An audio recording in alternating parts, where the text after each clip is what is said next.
Everyone, welcome to my channel. आओ हिंदी सीखें। I am Jaya Prakash. तो आज हम पढ़ेंगे क्लास 6 का पार्ट 2, बचपन। ये तो इसमें ये लेखिका जी हैं जो हमें अपने बचपन के बारे में बता रही हैं। तो चलो शुरू करते हैं। मैं तुम्हें अपने बचपन की ओर ले जाऊंगी। मैं तुमसे कुछ इतनी बड़ी हूँ कि तुम्हारी दादी भी हो सकती हूँ, तुम्हारी नानी भी, बड़ी बुआ भी, बड़ी मौसी भी। परिवार में मुझे सभी लोग जीजी कहकर ही पुकारते हैं। मतलब लेखिका जी कहती हैं कि मैं तुम्हें आज तो अपने बचपन के बारे में बता रही हूँ, लेकिन आज शायद मैं अब तुमसे उम्र में इतनी बड़ी हूँ कि तुम्हारी दादी की उम्र की भी हो सकती हूँ, तुम्हारी नानी की उम्र की भी हो सकती हूँ, तुम्हारी बड़ी बुआ की या फिर बड़ी मौसी की उम्र की भी हो सकती हूँ। लेकिन मेरे परिवार में मुझे आज भी सभी लोग जीजी कहकर बुलाते हैं। ठीक है, तो अब ये अपने बचपन की बातें हमें कुछ बताना चाह रही हैं। हाँ, मैं इन दिनों कुछ बड़ा यानी उम्र में सियाना महसूस करने लगी हूँ। यानी अब मैं अपने आप को बहुत बड़ा महसूस करने लगी, बहुत मैच्योर फील करने लगी हूँ। तो शायद ये क्यों करने लगी हूँ? शायद इसलिए कि पिछली शताब्दी में मैं पैदा हुई थी। मैं अब जो बता रही हूँ वह काफ़ी पुरानी बातें हो गई हैं।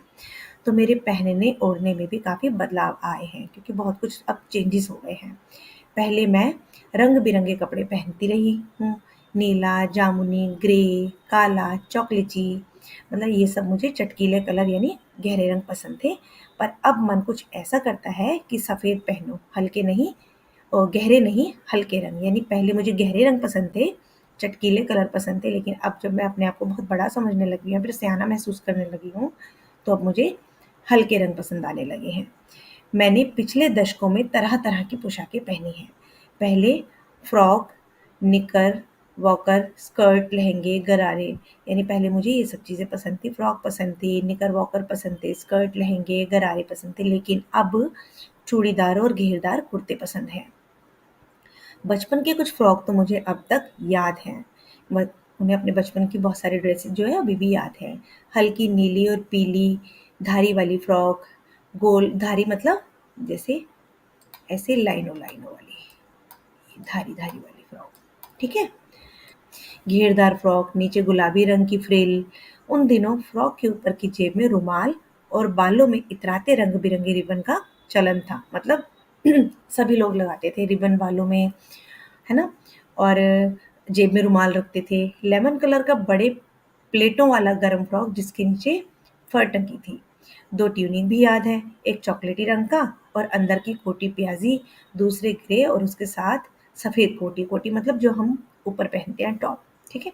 तो ये सब चीज़ें ना हमें जो लेखिका जी हैं अपनी पिछली बातें, अपनी यादें बता रही हैं कि मुझे ये सब चीज़ें पसंद थी या मेरे पास ऐसी-ऐसी ड्रेसेस थी, ऐसी-ऐसी फ्रॉक थी। मुझे अपने मोज़े और स्टॉकिंग्स भी याद हैं। मतलब उन्हें अपने अभी तक सॉक्स और अपनी स्टॉकिंग्स भी याद हैं। बचपन में हमें अपने मोज़े खुद धोने पड़ते थे। वह नौकर या नौकरानी को नहीं दिए जा सकते थे। इसकी सख्त मनाही थी। हम बच्चे इतवार मतलब संडे की सुबह इसी में लगाते। धो लेने के बाद अपने-अपने जूते पॉलिश करके चमकाते। जब जूते कपड़े या ब्रश से रगड़ते तो पॉलिश की चमक उभरने लगती, मतलब वो और शाइन करने लग जाते थे। सर्वर मुझे आज भी बूट पॉलिश करना अच्छा लगता है। हालांकि अब नई किस्म के शू आ चुके हैं। कहना होगा कि ये पहले से कहीं ज़्यादा आरामदेह है। मतलब जैसे पहले जूते होते थे ना, उनसे कहीं ज़्यादा क्वालिटी अब अच्छी आने लगी है। आपके जूते जो है बहुत आरामदेह होते हैं, हमारे पैरों को आराम देते हैं। हमें जब नए जूते मिलते, उनके साथ ही छालों का इलाज शुरू हो जाता है। यानी कि जब हम पहले हमारे ज़माने में, लेखिका जी ऐसे कह रही हैं कि हमारे ज़माने में जो जूते होते थे, उनसे छाले हो जाया करते थे पैरों में, तो उनका इलाज भी साथ-साथ ही शुरू हो जाता था। मतलब जब कभी लंबी सैर पर हम निकलते, तो अपने पास रुई ज़रूर रखते थे, ताकि जूता लगा तो रुई मोज़े के अंदर, और हमारे तुम्हारे बचपन में बहुत फ़र्क हो चुका है। मतलब लेखिका जी बता रही हैं कि जब हमारे को नए-नए जूते मिलते थे, तो उसके साथ हमें अपने साथ कहीं भी निकलते, लंबी सैर के लिए जाते थे, तो हम अपने साथ ना कॉटन रखते थे, रुई रखते थे, क्योंकि वो जूता हमें जब काटता था या हमारे पैरों में छाले होते थे, तो वहाँ हम उसका इलाज यानी कॉटन लगा लिया करते थे। हम अब लेखिका जी का कहना है कि हमारे और तुम्हारे बचपन में अब बहुत फ़र्क आ गया है। ये जो फ़ोटो है ना, ये लेखिका जी की है। जब कभी लंबी सैर पर निकलते अपने पास रुई ज़रूर रखते, जूता लगा तो रुई मोज़े के अंदर। हाँ, हमारे तुम्हारे बचपन में तो बहुत फ़र्क हो चुका है।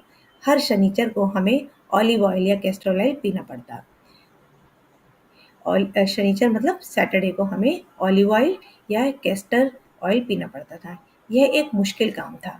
शनिचर को सुबह से ही नाक में इसकी गंध आने लगती। छोटे शीशे के गिलास जिन पर ठीक खुराक के लिए निशान पड़े रहते, उन्हें देखते ही मितली होने लगती। मितली मतलब मन खराब होने लगता कि आज हमें ये ऑयल पीना पड़ेगा।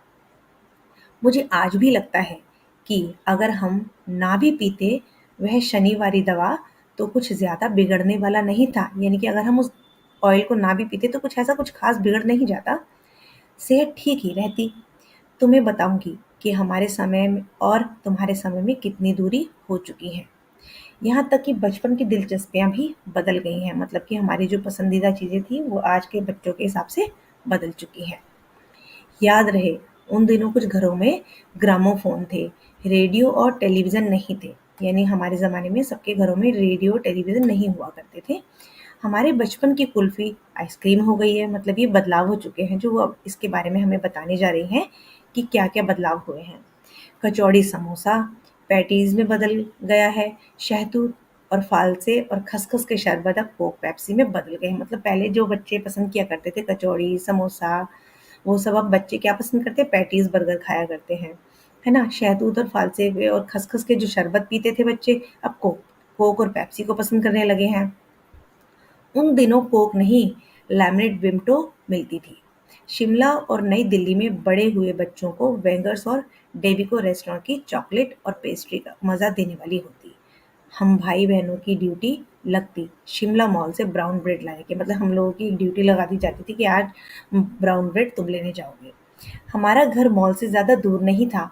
एक छोटी सी चढ़ाई और गिरजा मैदान पहुंच जाते।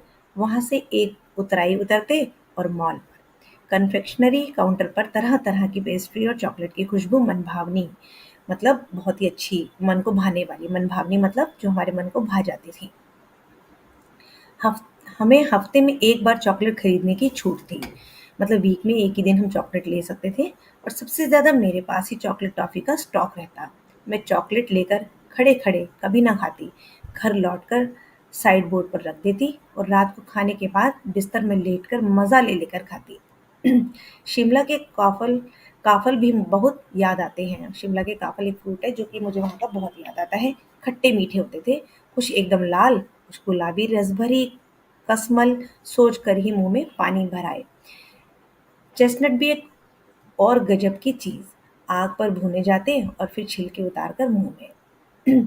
ये मतलब लेखिका जी अपने पुराने खाने-पीने की चीज़ों को याद कर रही हैं, जो हमें उनके बारे में बता रही हैं कि उस टाइम में हमें ये सब चीज़ें खाना बहुत पसंद था, जो आजकल के बच्चों को नहीं पसंद होता है। चने ज़ोर गरम और अनारदाने का चूर्ण। हाँ, चने ज़ोर गरम की पुड़िया जो तब भी तब तब थी, वह अब भी नज़र आती है। मतलब कि आज भी चना जोर गरम मिलता है। पहले क्या था कि जब चना जोर गरम बेचने आते थे ना, तो एक कागज़ की एक पुड़िया बना लेते थे।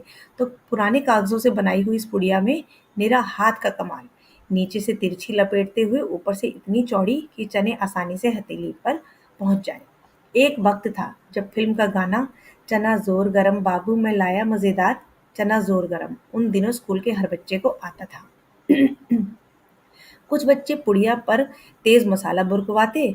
पूरा गिरजा मैदान घूमने तक यह पुड़िया चलती। एक एक चना पापड़ी मुंह में डालते और कदम उठाते। उठाने में एक खास ही लय रफ्तार थी। मतलब बड़े मजे से एक एक दाना मुंह में डालते जाते और खाते जाते। एक बहुत मजे से हम कदम अपने आगे बढ़ाते जाते थे। छुटपन में हमने शिमला रिज पर बहुत मज़े किए हैं। लेखिका जी बताती हैं कि जब हम छोटे थे, छुटपन में हमने शिमला रिज पर बहुत मज़े किए हैं। घोड़े की सवारी की है। शिमला के हर बच्चे को कभी ना कभी यह मौका मिल ही जाता है। मतलब जितने बच्चे शिमला में रहते हैं ना, वो ज़्यादातर सभी घोड़े की सवारी एक ना एक बार कर ही लेते हैं। कुछ कमतर करके समझते, उन पर हँसते थे। ननिहाल के घोड़े खूब हष्ट-पुष्ट और खूबसूरत, उनकी बात फिर कभी। मतलब अब लेखिका जी बताती है कि जो ननिहाल यानी नानी के यहाँ के जो घोड़े बहुत हष्ट-पुष्ट थे, फिर वो बताती हैं कि चलो इनकी बात हम फिर कभी करेंगे, अब आप आगे की बात करते हैं। तो शाम को रंग-बिरंगे गुब्बारे, सामने जाखू का पहाड़, ऊंचा चढ़, ये सब ना हमें लेखिका जी बता रही हैं अपने बारे में जब वो छोटी थी, कि शाम को रंग बिरंगे गुब्बारे, सामने जाखू का पहाड़, ऊंचा चर्च, चर्च की घंटियां बजती तो दूर दूर तक उनकी गूंज फैल जाती। लगता है इसके संगीत से प्रभु यीशु स्वयं कुछ कह रहे हैं। मतलब लेखिका जी कह रही हैं कि जब चर्च में घंटियां बजती थी तो उनकी जो गूंज थी, उनकी जो आवाज थी, वो इतनी सुंदर होती थी कि हमारा मन खुश हो जाता था। ऐसा लगता था जैसे भगवान यीशु, प्रभु यीशु स्वयं कुछ बोल रहे हैं, हमसे कुछ कहना चाह रहे हैं। सामने आकाश पर सूर्यास्त हो रहा है। गुलाबी सुनहरी धारियां नीले आसमान पर फैल रही हैं। दूर दूर फैले पहाड़ों के मुखड़े गहराने लगे और देखते देखते बत्तियां टिमटिमाने लगी। मतलब लेखिका जी बता रही है कि सामने आकाश पर जब सूर्यास्त होता था, यानी सूर्यास्त हो रहा है, वो उस समय का सीन बता रही हैं, तो गुलाबी सुनहरी धारियां नीले आसमान पर फैल रही हैं। तो आसमान पर ऐसा लगता था जैसे गुलाबी और नीली नीली धारियां फैलती जा रही है, जो देखने में ना बहुत सुंदर लगती है। अभी भी कभी आप देखोगे ना, जब सूर्यास्त होता है, सनसेट होता है, तो आसमान बहुत सुंदर हो जाता है। दूर दूर तक फैले पहाड़ों के मुखड़े गहराने लगे थे और देखते देखते बत्तियां टिमटिमाने लगी। मतलब लाइटें जलने लगती है, क्योंकि अब अंधेरा होता जा रहा है, तो लाइटें जलने लगी, टिमटिमाने लगी। रिज पर की रौनक और मॉल की दुकानों की चमक के भी क्या कहने। अब जो अंधेरा होने लगता है तो सारी लाइटें जलने लगती हैं, तो सारी दुकानों पर चमक एक अलग ही खूबसूरती बिखेर देती है। स्कैंडल पॉइंट की भीड़ से उभरता कोलाहल, और स्कैंडल पॉइंट की जो भीड़ थी उससे एक शोर यानी कोलाहल उभरता था। कोलाहल मतलब बहुत शोर आने लगता था। सर्वर स्कैंडल पॉइंट के ठीक सामने उन दिनों एक दुकान हुआ करती थी। वहाँ पर एक सर्वर कैंडल पॉइंट था, जिसके सामने ठीक सामने एक दुकान हुआ करती थी, जिसके शोरूम में शिमला कालका ट्रेन का मॉडल बना हुआ था। उस शोरूम के सामने ही एक ट्रेन का मॉडल बना हुआ था, ऐसा लेखिका जी बता रही है। इसकी पटरियां, उस पर खड़ी छोटे छोटे डिब्बों वाली ट्रेन, एक और लाल टीन की छत वाला स्टेशन, सामने सिग्नल देता खंबा, थोड़ी थोड़ी दूर पर बनी सुरंगें। पिछली सदी में तेज रफ्तार वाली गाड़ी वही थी। पिछली सदी में तेज रफ्तार वाली जो गाड़ी थी वो वही थी, वो सबसे ज्यादा तेज चलती थी। कभी कभी हवाई जहाज भी देखने को मिलते। दिल्ली में जब भी कभी उनकी आवाज आती, बच्चे उन्हें देखने बाहर दौड़ते। दिखता एक भारी भरकम पक्षी उड़ा जा रहा है, पंख फैलाकर। मतलब हवाई जब जब बाहर उड़ता था तो बच्चे एकदम दौड़ कर उसको देखने के लिए बड़े एक्साइटेड होकर भागते थे। यह देखो, और वह गायब। उसकी उसकी स्पीड इतनी होती थी कि फिर वो गायब हो जाता था। उसकी स्पीड ही इतनी तेज लगती। हाँ, गाड़ी के मॉडल वाली दुकान के साथ एक और ऐसी दुकान थी जो मुझे कभी नहीं भूलती। मतलब उन्हें आज भी वो दुकानें याद हैं जो उन्होंने बचपन में देखी थी, जहाँ पर उस गाड़ी का मॉडल बना हुआ था। उसके सामने, उसके साथ में एक और ऐसी दुकान थी जो उन्हें आज भी याद आती है। लेखिका जी उसे आज तक भी भूली नहीं है। यह वह दुकान थी जहाँ मेरा पहला चश्मा बना था। मतलब जहाँ उन्होंने फर्स्ट टाइम अपना, लेखिका जी ने अपना चश्मा बनवाया होगा ना, वो दुकान उन्हें आज भी याद है। वहाँ आंखों के डॉक्टर अंग्रेज थे। जो उस आंखों के डॉक्टर थे वो अंग्रेज थे। शुरू शुरू में चश्मा लगाना बड़ा अटपटा सा लगा। अटपटा मतलब अजीब लगा उन्हें, हैबिट नहीं थी। तो छोटे बड़े मेरे चेहरे की ओर देखते, कहते आंखों में कुछ तकलीफ है, इस उम्र में ऐनक। अब उस समय ना चश्मा बहुत रेयर ही, बहुत कम बच्चों को लगता था। सबकी आंखें बड़ी तंदुरुस्त रहा करती थी, जैसे आजकल तो सभी बच्चों को चश्मा लगा है, क्योंकि हम लोग सभी बच्चे फोन पर या फिर स्क्रीन पर ज्यादा रहते हैं। उस समय पर चश्मा किसी किसी को देखने में मिलता था। तो जब मुझे चश्मा लगा, ऐसा लेखिका जी बता रही है, तो सबने पूछा कि कुछ तकलीफ है क्या तुम्हारी आंखों में, इस उम्र में ऐनक लग गई है। ऐनक मतलब चश्मा। दूध पिया करो, मैं डॉक्टर साहिबा का कहा दोहरा देती। कुछ देर पहनोगी तो ऐनक कुछ देर पहनोगी तो ऐनक उतर जाएगी। वैसे डॉक्टर साहिबा ने पूरा आश्वासन दिया था, लेकिन चश्मा तो अब तक नहीं उतरा। मतलब आश्वासन मतलब पूरी उन्होंने तसल्ली दी थी कि अगर आप इसको कंटिन्यू पहनोगी और दूध पियोगी तो तुम्हारा चश्मा उतर जाएगा, लेकिन मेरा चश्मा आज तक नहीं उतरा। नंबर बस कम ही होता रहा। हाँ, लेकिन मेरे चश्मे का लेखिका जी कहती है कि मेरे चश्मा उतरा तो नहीं, पर उसका नंबर कम होता रहा। मैं अपने आप इसकी ज़िम्मेवार हूँ। जब आप दिन की रोशनी को छोड़कर रात में टेबल लैंप के सामने काम करेंगी, तो इसके अलावा और क्या होगा? मतलब जब हम दिन की रोशनी में तो काम ना करेंगे और रात की अंधेरे में लैंप के सामने काम करेंगे, तो हमारी आँखों पर थोड़ा जोर पड़ता है, तो चश्मे का नंबर कैसे हटेगा। इसके अलावा और क्या होगा?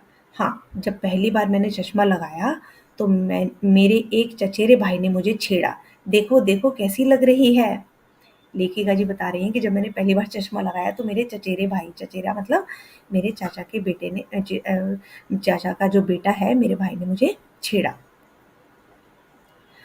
और उसने मुझे छेड़ते हुए क्या बोला, देखो देखो कैसी लग रही है, सूरत बनी लंगूर की। मतलब मुझे चचेरे भाई ने ऐसा कहकर चिढ़ाया कि आंख पर चश्मा लगाया ताकि सूझे दूर की, यह नई लड़की तो लड़की को मालूम सूरत बनी लंगूर की। मैं खींची कि मुझ पर यह क्यों दोहराया जा रहा है, पर शेर बुरा ना लगा। मतलब खींची मतलब मुझे बहुत गुस्सा आया, बहुत चिड़चिड़ा गई कि ये ऐसा मुझे क्यों कहा जा रहा है, पर चश्मा शेर बुरा नहीं, जो उन्होंने शेर ये बोला था वो मुझे बुरा नहीं लगा।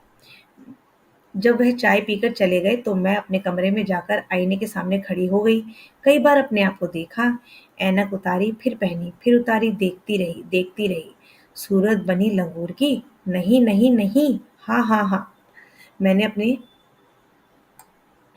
मैंने अपने छोटे भाई का टोपा उठाकर सिर पर रखा। कुछ अजीब लगा, अच्छा भी और मजाकिया भी। तब की बात ही थी। अब तो चेहरे के साथ घुल मिल गया है, मतलब अब मुझे इसकी हैबिट हो गई है और मेरे चेहरे पर अभी सूट भी करने लगा है। अब तो चेहरे के साथ ये घुल मिल गया है चश्मा। चश्मा जब कभी उतरा हुआ होता है तो चेहरा खाली खाली लगने लगता है। मतलब मुझे उस चश्मे की इतनी आदत हो गई है कि जब कभी मेरा चश्मा उतरा होता है तो मुझे मेरा चेहरा खाली खाली सा लगता है। याद आ गया वह टोपा, काली फ्रेम का चश्मा और लंगूर की सूरत। हाँ, इन दिनों शिमला में मैं सिर पर टोपी लगाना पसंद करती हूँ। मैंने कई रंगों की जमा कर ली है। क्या टोपी? मैंने कई रंगों की टोपियाँ जमा कर ली है। कहाँ दुपट्टों का ओढ़ना और कहाँ सहज सहल सुभीते वाली हिमाचली टोपी। मतलब अब मैं हिमाचली टोपी ओढ़ने लगी हूँ। तो ये जो हमारी लेखिका जी हैं जिन्होंने ये पाठ लिखा है और अपने बचपन की यादें हमारे साथ शेयर की हैं, उनका नाम है कृष्णा सोबती। तो थैंक यू बच्चों। आशा करती हूँ आपको ये वीडियो पसंद आया होगा। अगर वीडियो पसंद आया है तो इसको लाइक करिए, सब्सक्राइब कीजिए।